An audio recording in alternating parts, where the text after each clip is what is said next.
അതെ, ലോകാവസാനത്തിന് തുടക്കമാണോ ഇത്? 2025 ജൂലൈ 5 വലിയൊരു സുനാമി അടിക്കുമെന്ന് ഒരു പ്രവചനം ഉണ്ടായിട്ടുണ്ട്. ജാപ്പനീസ് ബാബാവങ്കെ എന്നറിയപ്പെടുന്ന റിയോ തസുഗിയാണ് ഈ പ്രവചനം നടത്തിയിരിക്കുന്നത്.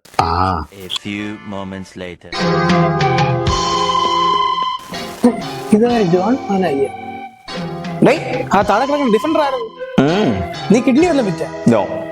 EMI. ഡൗൺ പേയ്മെന്റ് അത് ഞാൻ ആധാരം പണയം വാടക വീടിന്റെ ഫുൾ ഫോട്ടോഷോപ്പ്. അപ്പൊ EMI നിന്റെ അപ്പ ആക്രത്തോമ കൊടുക്കുമായിരിക്കും. നിന്നെ ചില്ലാക്കാൻ ഞാൻ ഒരു കോൾഡ് ഓഫ് പറയട്ടാ. കൂടെ മിണങ്ങാൻ ഒരു മന്തി, ബിരിയാണി, കുണാഫേ അളിയാ, നമുക്ക് കഞ്ഞി കുടിക്കാം. ഞാൻ വെച്ചോളാം, ചമ്മന്തി അരയ്ക്കാം. എന്റെ അളിയാ, ഇന്ന് ഫുൾ നമ്മൾ റിച്ച്. നിനക്ക് എന്ത് വേണമെന്ന് വെച്ചാൽ പറഞ്ഞു, ഫുൾ എന്റെ ക്രെഡിറ്റ് കാർഡ്. ഡേയ് സത്യം പറ, നീ ചായയിലൂല്ല എലിവിഷം കളിക്കുക. എന്റെ പൊന്നോ, നീയൊന്നും അറിഞ്ഞില്ലേ? നാളെയും കൂടെ ഉള്ളൂ. ആര്? നീയാ? എനിക്ക് അപ്പോഴേ തോന്നി ഈ എലിവിഷം കണ്ട ചതിച്ചോടാ കഴിവറ മോനെ. അതല്ലടാ ക്നാപ്പാ, നാളെ ലോക അവസാനമാണ്.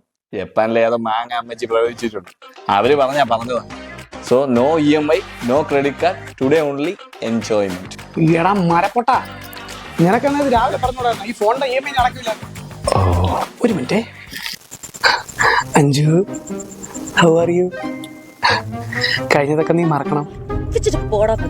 ഞാനൊരു പെഡിക്യൂറും മാനിക്യൂറും ചെയ്യാൻ 1000 രൂപ ചോദിക്കുമ്പോൾ നിനക്ക് തരാൻ വയ്യ അല്ലടി മൂദേവി. നീ സുനാമി വന്ന് അതിന്റെ അടിയിൽപ്പെട്ട്, ഭൂകമ്പം വന്ന് അതിന്റെ അടിയിൽപ്പെട്ട് കുരുങ്ങി ചത്തു മുടിഞ്ഞു ഓടി. എന്തൊരാശ്വാസം. ഈ ഭൂമി എത്ര മനോഹരല്ലേ? മനോഹരമൊക്കെ തന്നെ. EMI ലോണൊക്കെ ഇല്ലായിരുന്നെങ്കിൽ അതേ മനോഹരം.